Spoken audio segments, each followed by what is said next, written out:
AWP Voices, your people promise in action. It's great to be here on the AWP podcast on one of the allotments that AWP does some work on. My name is Richard Brown. I'm a child and adolescent psychiatrist, and I've got some colleagues here, so we'll just start off at this end and do some introductions.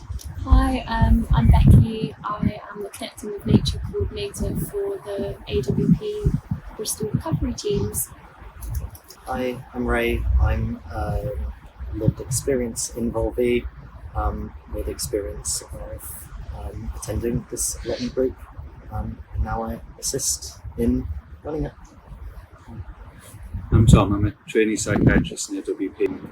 I've been working with Rich and Bekki on a project to support staff across AWP to bring more nature-based practice into AWP. Thanks, guys. We're here to talk about allotments today, in allotment week, and I just wondered if someone might want to have a stab at defining what an allotment is. I would say that an allotment to me is an outdoor public space for people that can't do their gardening or growing veg at home. And you've got your individual plots, but you've also got community plots like ours. So it's really nice to have, like, on a council allotment site, just to have a great variety of people. Some people have been growing for over 25 years on this site, and there's loads of really interesting community groups. So that's really nice. Could you say a bit more about this particular site, Ray? This site is, just sitting here now, I can see one tower block, one quite big block of flats, and there's more flats behind us, so I think it's really important. This site in particular is here because there are so many flats and so many people without access to their own gardens. It just gives people the opportunity to get growing if they don't have that opportunity. It's really important in an urban setting, I think. And this is the Speedwell allotment site, and we're quite close here to Speedwell Centre, aren't we? One of AWP's community hubs or bases. How many, because it's not all AWP, is it, but how many blocks have we got here? So we've got 3. Yeah, we've got 2.5 plots, and I think overall there's something like 40 or 50 on the site. There's 2 other community allotments here, but it was really lovely to start off with one about 3 years ago, and then as our group grew and we were here weekly and we were helping out with loads of other allotment spaces, we were allowed to take on the second site as well, so there's really that room for expansion in the allotments as well. Right. And so, roughly, do you know how many service users are accessing this site? So we have like 10 regulars, because we try and keep the group at a minimum, just so that we can all share out the veg, all share out the tasks, but there's also a flux of, like, people that come into the service and out of the service. So I think over the last 3 years, there's definitely been over 40 people that have accessed the allotment site, which is amazing. That's great. And this is obviously Speedwell. I know, Ray, that you also work at Pepperton allotments. Yeah, is that right? So I think off the back of the success of this project, which is connected to the Bristol Central and East recovery team, we also run a project at the Bristol South recovery team that's based at Petherton Resource Centre. It's slightly different because it's not on a council allotment site like this one. It's actually on the grounds of Petherton Resource Centre. But I think it's different, but I think it's really good because it means that now that the weather's getting a bit better, staff and service users come out and they have their lunch, or they have sort of one-to-one meetings out in the grounds rather than sort of being in, rather than being inside. They can be out in nature and talking about it in a much more relaxing space.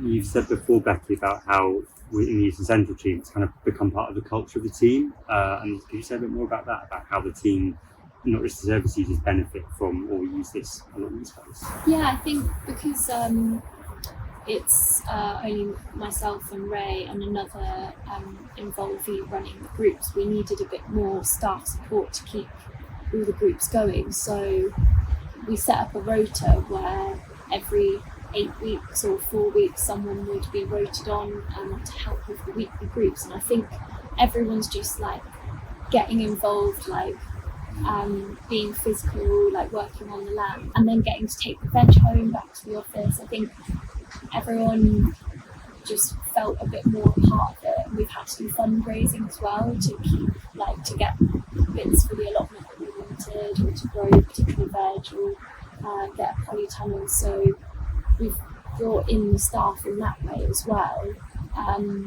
So everyone's very aware of it. Everyone knows that it's like happening every week. Everyone refers into the group. That's how we get our referrals. So I think it was only fair to like also offer it as a staff wellbeing space as well. So people, now that we have a summer house, people can have their clinical appointments when they're not doing the allotment group, which is lovely. People can have their supervisions. It's a really nice relaxed space if people aren't sure about joining the allotment group to come and view it, pop over from the ski ball centre. So yeah, I think it's kind of encompassed the whole team, which is really lovely. Tom, you and I and Bekki have been involved in setting up this reconnecting practice training, and we've used this site, haven't we, as one of the places we delivered that training. Do you think that was a good way of delivering training? What were your experiences leading a little group on this site? Yeah. Well, it felt like a great space, but I think that was reflected in the feedback as well. I think one thing that was particularly nice, it sort of touches on what Ray and Bekki have just been saying, and just helping staff from across AWP kind of see allotments as a space that they can access and use. So sometimes people might want to access natural spaces with service users, and knowing that there are sites that are being managed by AWP and that have appropriate spaces, and there's even shelter, isn't there, if the weather changes. I think people suddenly saw what the space was like and how it could be used, and it sort of brought it to life. And it feeds in as well when you said about people popping out for lunch. It sounds like a small thing, but we hear from staff all the time. It helps us to feel well. So it's for service users and for staff and for everybody. I mean, certainly when I started working at AWP, I remember my OT colleagues going off into sessions in the ward garden, and it was really great that was happening, but it didn't feel like anyone else in the unit really took any interest in it or knew about it happening. And this feels like a really different approach where it's really embedded within the team culture. And I mean, we know about other examples in the trust, don't we, where something similar's happened. And do you know, something at the back? Farm project. Yeah, well, I think first it's good to say, you gave two examples of how allotments come up. So this is right in the heart of the community. You have the community allotments around you, and that has a really nice feel of integrating sort of support that we have into the community. And then there's the allotment of Petherton, which is on the AWP site. But then there's also examples of allotments that are used by Callington Road. So that's an inpatient setting, but there are allotments next to the hospital, and service users do go and use those allotments in sort of supported groups. Then there's actually allotments within the hospital, so at Broomside and severe services, allotments are used there, and then there's other teams like the early intervention psychosis teams in Bath, Swindon, Bristol. They're managing community allotments and supporting service users. So there's just such a diverse sort of array of allotments in AWP, and diverse sort of service user demographic really, and sort of levels of need. And the BAS, the Bristol Autism Specialist Service, also have an allotment. So it's just really exciting, I think, actually. And they're growing. We get emails saying, we're setting up an allotment. Have you got any advice? And we speak to people like Bekki and Ray. And on that note, your role is quite novel in AWP, isn't it? I think you're the first. Are you the first allotment coordinator AWP has had?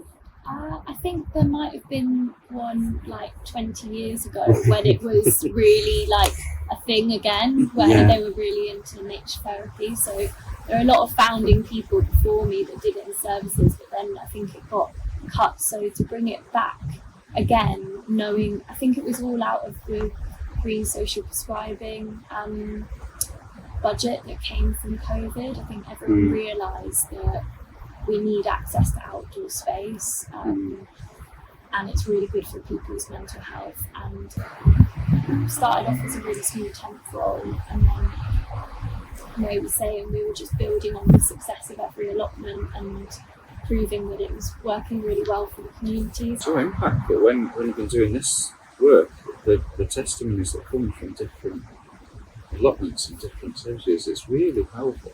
It's really impactful. You're seeing it every week, I guess. Yeah, I think it's really lovely that we've gone through 3 seasons now. That's right. I would say. So I think it's been a massive learning curve when you inherit. It's probably what would be happening for anyone else in the community outside of mental health setting. You're inheriting the most wild, like really weeded plot, and you've got to do a lot of teamwork and a lot of problem solving. I think that giving the ownership back to the people that you're working with to try and solve these things alongside you, because you don't have all of the answers, is really nice. And people are growing something from seed and nurturing it for almost 4 or 5 months, and that's a really lovely metaphor for taking care of something and having that win at the end of taking the food home and eating it and bringing it back. It's nice, I guess, similar to having seed grow into a plant that you can eat. It's really nice to see sometimes somebody first starts coming to the group and they speak to anyone and sort of stay for half an hour and then need to leave again, and then 6 months later they're coming every single week and chatting away to everyone. That's a really interesting point, because in the kind of the nature-based practice that I know most about is the theory, and often it's about personal relationships with nature, but actually allotments have this element of social connection as well. And that's what we're talking about there. Yeah, definitely. I think personally I find it easier to connect with people if I've got an activity to do at the same time. And I think gardening, and especially weeding, I find is quite a good activity for that. Yeah, it's just a small part of potentially somebody's recovery. Or a big part. Or maybe even a big part, We hear time and again about the allotments being such a sort of safe space for people that sometimes struggle with that social aspect and the group aspect, because, like you sort of alluded to, people can come and actually be part of a group, but not necessarily having to really attend to the social interaction and just have an activity.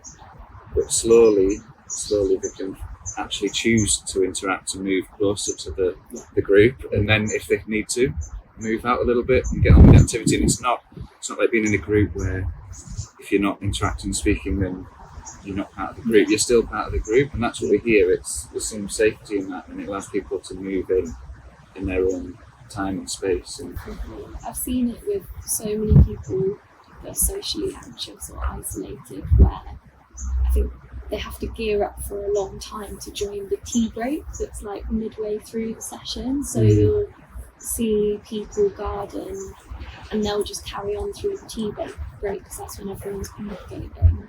And then, it feels like a really nice win for me when it's like the first time that they actually sit down and start talking to people.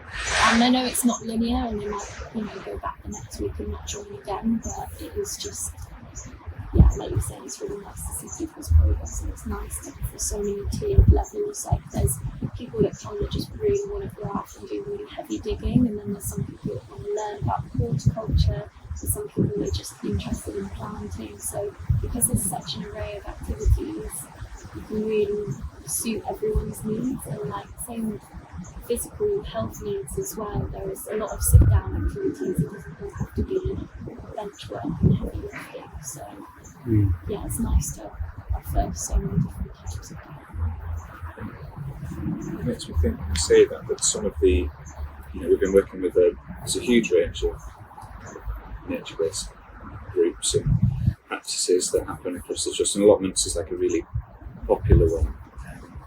They're growing and springing up, and it's really exciting, this kind of network that's happening. But one of the things we hear is the groups can be really diverse, and there's so many different people that attend. There isn't sort of an allotment type person. There's all sorts of people like to get out to the allotment, and I don't know, have you seen that on your allotments, the two of you? Definitely, and I've seen like so many different ages like come together who wouldn't normally see together, and different levels of experience and different levels of, people have empathy for each other and get to know each other, and people go off and have friendships outside of the group as well. So there's definitely more people that come who are interested in gardening, but that's understandable. But it's really nice when someone comes who doesn't speak English and they just like involve themselves and do a bit of planting with everyone and shares a drink, and it's very open. What's the biggest challenge or disaster you guys have run into on your allotments? Have you had anything where some produce has all gone wrong, or there's so many. How long is this podcast? I suppose I was wondering about how it seems when I've tried to garden myself, I get quite frustrated sometimes, and I wondered about how overcoming challenges might be part of the important part of the allotment process for some people. I think it's one of the most important parts of gardening. I think you learn so in general in life, and especially in gardening, you learn so much more from your failures than you do from your successes. And we've had crops get diseases, crops get eaten by pests, we've had crops be washed away by the rain, we've had polytunnels be blown away by the wind. Down the road, that was a moment. And I think it's quite nice to be able to take those lessons from gardening, and that you can fail at something, and it sucks when you fail at it, but it's not the end of the world because you just try again. And I found that I could kind of take that lesson from gardening into my own life, and that really helped me. And I hope other people have been doing that too. Yeah, I think it's hard when it's someone's first season, because if they've put loads of effort in, you've got that real short-sightedness of, well, it went wrong and it's because of me and I didn't do this. But I would say 95% of the issues or the challenges that we face is weather conditions and the way that the weather's going. It's more extreme climates, hots and colds, and that is just, you can't predict the weather, you can't control it, and then that's a really nice metaphor to just bring it all together and not take the onus. I mean, I'm really bad for it as well. I get really stressed, and then I realise I'm stressing about pumpkins, and I'm I need to calm down. But I think it's because we put in so much time and effort, and we're here every week. People really commit to it, so it's just remembering that you can't control things, and if it's going to downpour, if it's going to heat wave, that's okay. We'll just adapt, and it has actually got easier, and we have done a lot more harvest year on year, which is a really nice show that we are actually learning and doing the right things. I think we've gotten better at solving problems as well, in plant problems before they turn into a failed crop. And that's quite a nice skill to exercise as well, as the problem solving and the research. Doing it together though, as a group, not one person. Oh yeah. There's all the answers. It's you're in it together and finding out together how to do it. Well, I did my horticulture qualification years ago, and I feel like I can't remember things, whereas Ray's just passed his. And I also feel like I can't remember. No, but you're so because you've come fresh from the course, there's all that knowledge there of here's how we do this, and it's just really nice to have different opinions, and you'll have old school gardeners come in, and then you'll have new young people who want to do no dig, and it's nice to just bring everyone's ideas together. But I think the bottom line is just to keep it easy and say, what do we want to grow, what do we want to eat, and not make too much of a challenge for ourselves. You've, I don't mind me saying, you've done some training as well as in psychiatry and ecotherapy, and obviously that sort of sits next to, or might be a bit of a bigger circle than just allotments. But I just wondered what ideas from ecotherapy and the training you've done you sort of see kind of in action here with the allotments, or maybe at allotment groups. Yeah, well, I think something that we touched on in the training, so we could probably both speak to this, I guess. But I mean, we talked about kind of the group dynamics and the social aspects already, but there are sort of some theories in ecotherapy and around sort of nature therapy, and it's around nature connection, so that personal connection to nature. And a really nice way to think about it are these different pathways, they call it, so routes into connecting with nature. And allotment's really rich for all of these pathways, and you might both be able to speak to them more, but one of them is the senses, so experiencing the world through our senses, and being on the allotment, all the different colours and shapes and smells and tastes and sounds when you get the birds, are really powerful for people experiencing the world through your senses, and that can help people be present to the now and maybe not what's worries or other experiences. Could I give a little illustrative anecdote for that? I worked in a different trust in an inpatient unit for children and adolescents that had previously had still have an annual nature therapy program, and one of the young people on that program had said, so we get in CAMS, we get loads of people, so child and adolescent mental health services, we do mindfulness quite a lot. We get people to do mindfulness where you're tuning into your senses, and this young person said, I didn't really get mindfulness till I did it outside, because what's available to you in terms of your sense of smells, sounds, you've got the traffic here, you've got the wind in the trees, it's so much richer than in a clinic where more in your house or your bedroom quite often. And I think I totally agree with you that of those 5 pathways, senses is the obvious one that jumps out to me at the allotment. Yeah, and there are other pathways, but I'm just wondering, senses must be a big part of your experience and helping people maybe come into the senses, to just let it happen, or do you ever bring people to that, that noticing? I wouldn't put on something where we had to prescribe everyone to sit and do it together, because I want that freedom of everyone moving around the plot. But we will say, guys, the raspberries are amazing, have you tasted them? Or we're just going to do some apple picking, it's ready. And usually it's to do with what vegetables or what fruit or herbs are ready, and then that way we'll engage people to be not just digging but to be a part of it, and a lot of the time people might not have had that particular veg, so it's trying to get people to buy in and begging them to take a courgette home to try it for the first time, because I just really want them to experience a new flavour. And there's a lot of apprehension, but people do generally try these new things. Sounds a really gentle way, rather than sort of trying to lead everybody into a sense. There's just so many different ways you can be pulled into your senses, and a lot sort of happens naturally. It really, literally does, doesn't it? I think it's great at connecting you to the real world, not your bedroom or wherever else you feel like you might be stuck. Inside your head, maybe. Inside your head, I mean, not that I would criticise the role of talking therapies, but it often strikes me that sitting in a room and talking isn't the right approach for everybody, and doing things, the phrase getting your hands in the soil is so evocative, isn't it? You immediately, as someone says that, you can almost feel, at least I can, having done a bit of gardening myself, the sensation of what it would feel like. And I just think that's kind of maybe connected to one of the other pathways, which is meaning, isn't it? The 5 pathways. Yeah.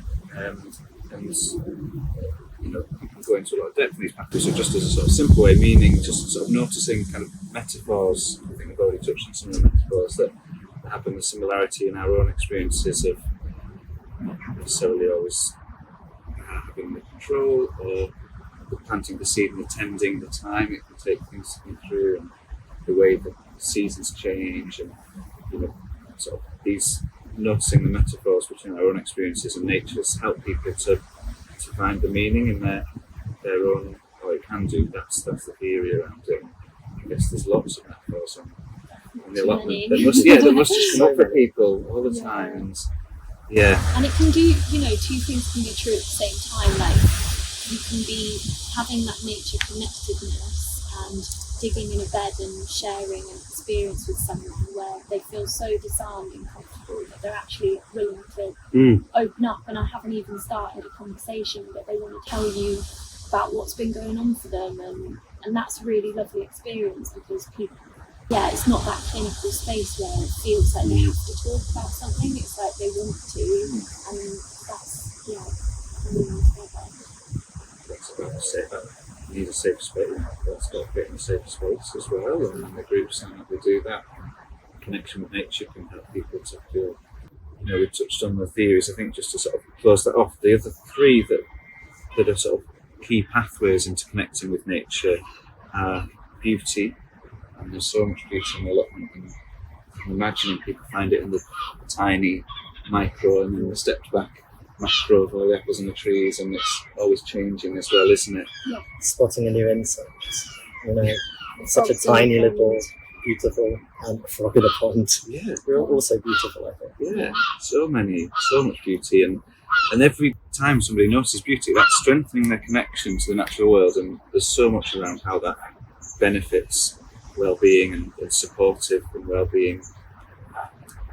The other two, which I don't necessarily need to go too much into detail, but feelings, emotion, like connecting with the emotion and feeling that the natural world can bring, things can be so varied. Kind of the excitement of the plant growing its first fruit, or the sadness at the weather meaning the plant hasn't made it, or the nostalgic feelings from childhood people might have when they've been in nature when they're younger.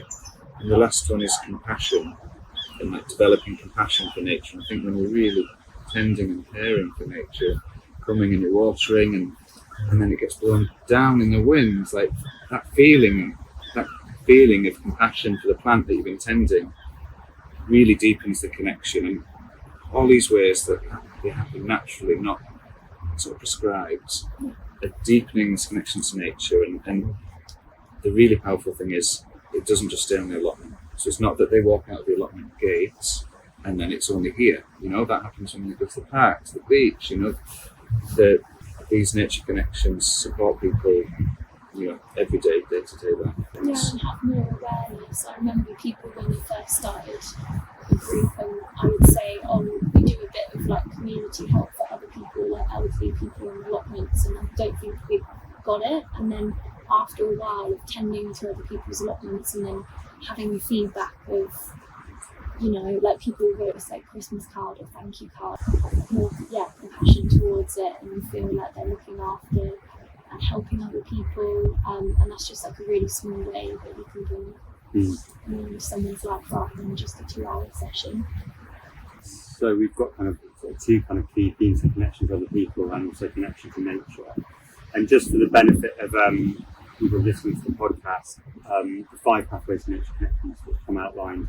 If you want to find out more about that, there's a fantastic kind of resource handbook on the University of Derby's website. If you search for Nature Connectedness Handbook, and people might be interested that the research that has been done around this basically has demonstrated that greater strength of connection to nature is kind of positively correlated with lots of these other positive mental health and personal well-being outcomes, even when you then control for things like socioeconomic status, etc.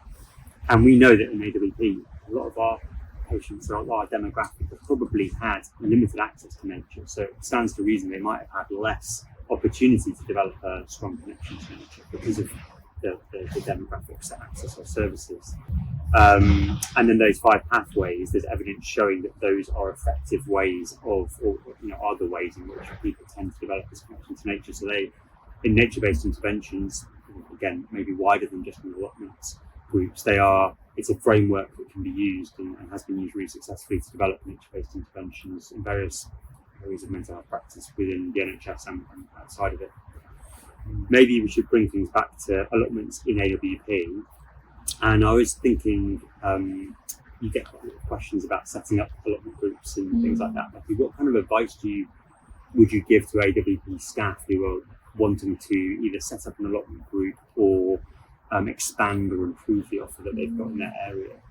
So we've started offering community network meetings in AWP, so that's a really great way to meet other people that are doing similar things. It's not just allotments, it's like community nature in practice, but you can speak about allotments in that. So building yourself a community from that, from people that are already doing it, but also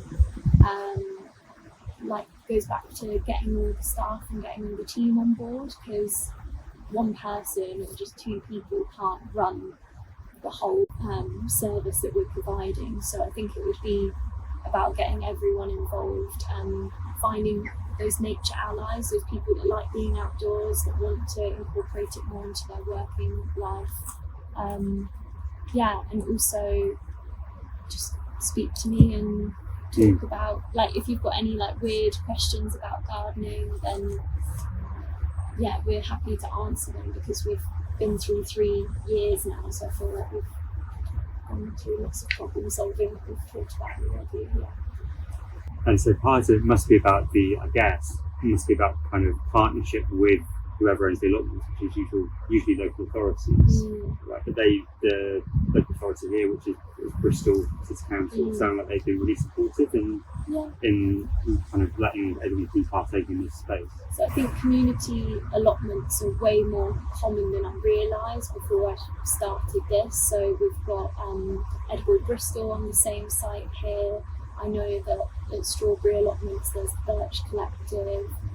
The North site that we've set up recently this year with the North Recovery team, we're actually sharing with the community rehab team in Bristol. So I think community plots were already there and the council were already supporting it. So it's just about trying to make your case, because I know the allotment wait lists are really big. So it's about making your case and saying we're going to be reaching, 10, 20, 30, 50 plus with staff, and therefore it's hopefully that you'd get a bit higher up the wait list than an individual plot owner. And do we know, sorry if we've covered this already, I can't remember, do we know how many allotments we have within AWP we have access to? So I know that there's Bristol Inpatient, Have Talbot Road, 3 recovery teams, Bristol, that we do. There's the EI groups, early interventions. There's one in Swindon. There's another in Baines. Freeside. I know that forensic team want to set up one after we have our training day. And then Bass as well. So 11 that we're in contact with, but I'm sure in the wider community, maybe Western or Wiltshire, that there's probably similar things going on. It's of interest, isn't it? So sometimes these things happen. We've been trying to link up and start doing the community network meetings only this year, so I imagine in the future we'll have a better understanding. But I guess this is why we're podcasting, to try and get more people on board. And I suppose that's one of the things that strikes me is that, you've got this role, Bekki, but you have really been driving, I suppose, going above and beyond what the original remit of the role was, and driving this forward. And it has taken, whilst there's been lots of support from AWP, it's taken some passionate people, yourself included, to drive this forwards. And, passionate service users involvees. If you're working in North Somerset or you're working in Wiltshire and thinking, I want to start something up and there's something going on, that's certainly, you might be one of the people who could sort of take that forwards and maybe even make the case to your line manager, or it could be something that eventually might be job planning for you. And we've talked a lot about how the potential for nature-based practice, including allotments, to benefit staff well-being and in turn benefit recruitment and retention of AWP staff, which is an issue that faces the whole NHS at the moment. Yeah, and we've had lots of conversations with the Chief Operating Officer, who's really supportive of increasing nature-based practice and allotments. So it is something, it's not just passionate staff taking forwards. There is a bigger picture of trying to help this become a sort of standard part of what we offer. And these networks and this podcast and things, and getting the word out is just part of that movement, really. And probably, if you had to pick of all the possible nature-based practice initiatives, allotments, there's a really good kind of framework, that's been set up by you guys, allotments exist around, that there are their spaces, it's probably a relatively low-hanging fruit. And as we talked about earlier, the potential impact, how much staff time it takes to really deliver something to lots of service users, and as we talked about, potentially improve staff well-being. When we're in this climate of resources being limited, allotments are probably a sensible place to start. Huge history and evidence-based and training knowledge around social and therapeutic horticulture. There's trainings in social therapeutic horticulture. So it's established. I was wondering if there was a service user who was potentially interested in getting involved in an allotment group, but they were a bit apprehensive about it, or they weren't sure about it. What sort of things would you be talking to them about, or maybe advising their care coordinator to talk to them about, to think about if they were wondering whether it was for them? I would say just get them to the site first, because that could be winning over, like let the nature do the talking rather than trying to talk someone into it, and just say, let's have our appointment here.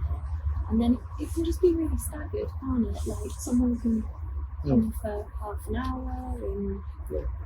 It's about giving people the freedom and the choice of so people don't feel like they have to do 2 hours of really intensive gardening. It helped me for my first session as my care coordinator attended with me, and that was really, really helpful because it felt a lot less intimidating.